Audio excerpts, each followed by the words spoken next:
Hello, we're back Again, talking about how much it costs us to live in mid-Portugal, our monthly expenses, including Dave's car tax. oh no. Oh, don't hit me. You'll find out why in the video. Yeah, stay to the end, you'll find out why. Yes, geez. Anyway, but also we had some delightful surprises with regards to costs of That's living true. here. Yeah. So escaping England and some of the high costs was a bit of a boon. We'll see the other end of the video. Enjoy.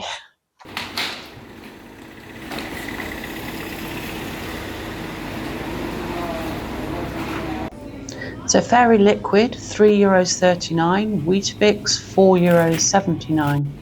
Pack of 6 milk, $5.34. Wraps, $1.99. Bread, loaf of bread, €2.68. The all-important chocolate croissant for Dave, €1.09. Jameson's, €22 for Dave. Some rather wacky wines. Quite a nice price, sort of, not. Sensible prices. That's the one we like. We quite like this one, $7.89, but we frequently get a bottle for $2.79.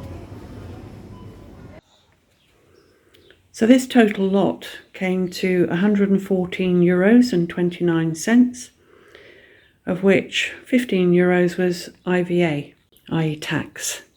I'm going to list in the description below all the individual prices of this lot, but we've got a nice variety. So let's just go through what we bought. A couple of red peppers, 2 cucumbers, 2 lots of onions, even a new little breadboard for me. 2 loaves of bread to go in the freezer and a homemade one. 2 packets of integral wrap. Now that's wholemeal. Definitely like wholemeal. Some Frango chicken. Weetabix. We don't get through a huge amount, but good as a filler occasionally. Do love my Fairy Liquid. Have bought cheaper versions in the past and live to regret it. Coca-Cola for Dave. Fanta for me. Sugar. Tut tut. Marmalade. Something orange that can be a bit difficult to get hold of. Grated cheese, because I'm making a lasagna tonight. Lardons again for the lasagna. Coriander. 4 boxes of Cavalier. Mackerel. Excuse the... I always go blank on that one. A tin of baked beans. Frequently have to pay €2.09 for 1 can. Today they're on special offer, $1.69. Mimosa cream.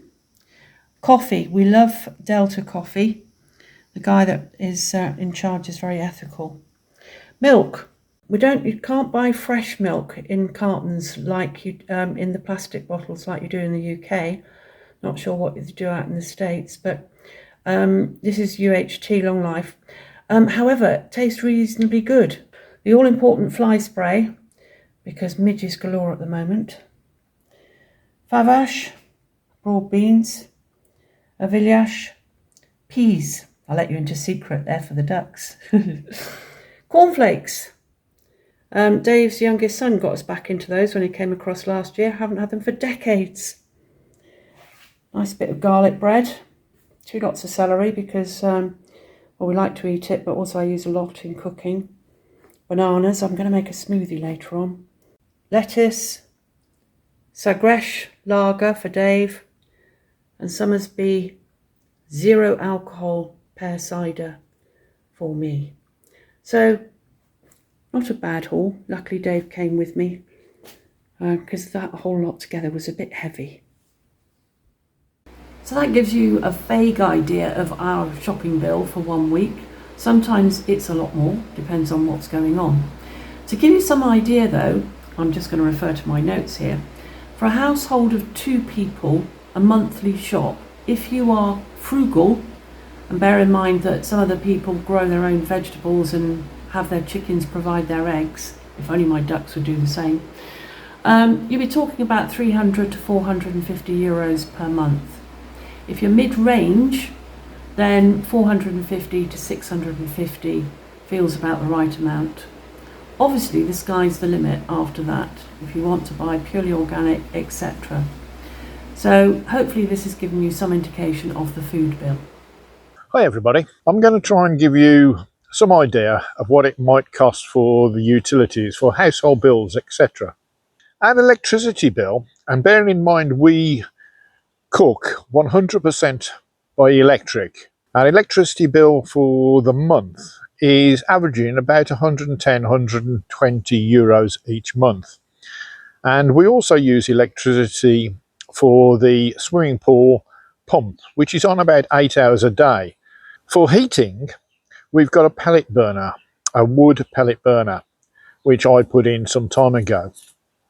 That runs 5 radiators throughout the house. The pellets for that come in bags, and they're about €5 a bag, and each bag lasts about a day, depending. And we use that heating probably only 3 months every year. We also have a small log burner in one of the back rooms, which is quite cosy, so we use that occasionally. Enough wood to run that for the whole winter is somewhere just over €100. We've got the YouTube channel, but Nicola also runs a business online where she uses Zoom. She needs internet all the time. So we decided to go with Starlink. And we've got to say, we've had no problems with Starlink whatsoever. In fact, when everyone else's fibre cables came down and they were off for weeks on end, to be quite honest, we never lost our internet service whatsoever. So although it's not the fastest in the world, it's about 300 megabits for us download speed, whereas a good fibre can be way better than that. But it's certainly fine for streaming and doing Zoom and everything like that. We've had no problems. And it costs us about €40 a month for Starlink. The fibre around here is actually more than that. It's about €60 a month, but you do have to sign up for TV and also a little mobile they give it with it. They tend not to do the fibre on its own. And I did apply for fibre, to be quite honest, just the year after we got here, 6 years ago. And I was waiting 3 years and not a sign of fibre. They didn't seem to want to know, even though fibre goes past the house. So we got totally fed up and bought Starlink. And we are considering in the near future putting in solar and going sort of more or less totally off grid, using the solar for almost everything during the day, certainly running the swimming pool pump and the lighting and things like that, and maybe just relying on the connection to the main grid for things like heavy duty cooking with the 7 kilowatt hob.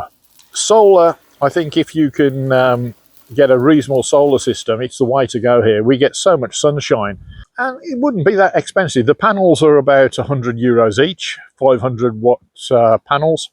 So we probably need about 6 of those. An inverter, again, would probably be about €1,000. And then the batteries are the main thing. You know, the batteries can be a little bit expensive, but you can add them one by one and build up your system over time. So that's what I would do anyway. And this is what I'm thinking of doing within the next 12 to 18 months. Our water bill each month is quite affordable. It's between 20 and €25 each month. And we also use some of the water to occasionally help fill the swimming pool. Although we do have a borehole on the property, which allows us to pump water from way below and use that to irrigate the garden and also fill the swimming pool sometimes and the koi pond as well. But €25 is about normal, I think, for this area.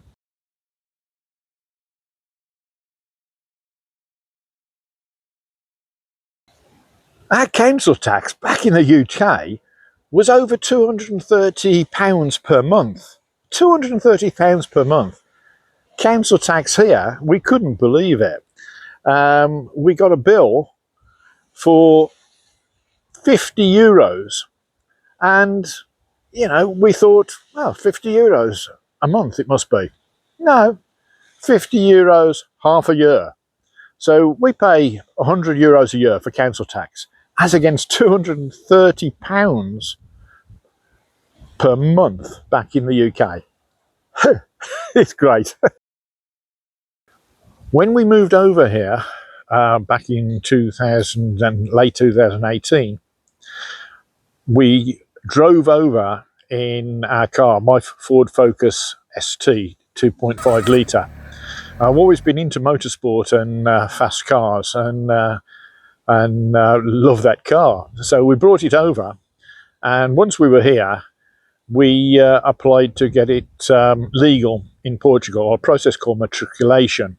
There is a bit of a negative there, though, because it's such a large engine, and the road tax over here was a bit of a shocker, because the road tax for my car is €720 each year. However, we do run a second car, Nicola's car, which is a VW Polo, 1.4 litre. An old car, much more affordable though for road tax. It only costs Nicola €50 a year. So it's really just the car being a large engine and a sporty type thing where we get hammered on the road tax. Car insurance is not too bad though. In fact, I think I'm paying less than I used to in the UK. I'm paying about €240 each year. While he goes off and feeds his fish, I'm going to talk to you about health insurance. I regularly visit the hospital once every 5-6 months for underlying health conditions, partly the reason we're in Portugal actually, for the slower pace of life. I don't have health insurance cover here though. Why? Because the national health system here in Portugal looks after me beautifully.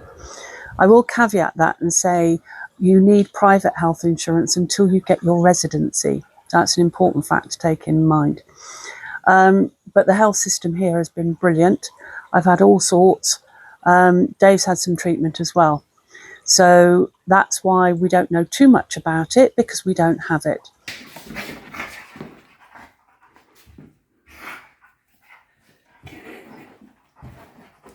We don't have pet insurance, mainly because the vet bills are so reasonable here compared to UK. And so therefore in mid-Portugal it's not that common practice. I think it's coming in a bit more now as vet bills have started to increase more recently, but that's something you need to look into. Well, we hope you enjoyed that and found it informative. We've got another video coming up soon about property itself, to do with the prices, rental, buying it, the market, what you can get for your money. And also Dave's got a long list of things to look out for or be wary of. So please subscribe if you haven't already, and we'll see you again soon.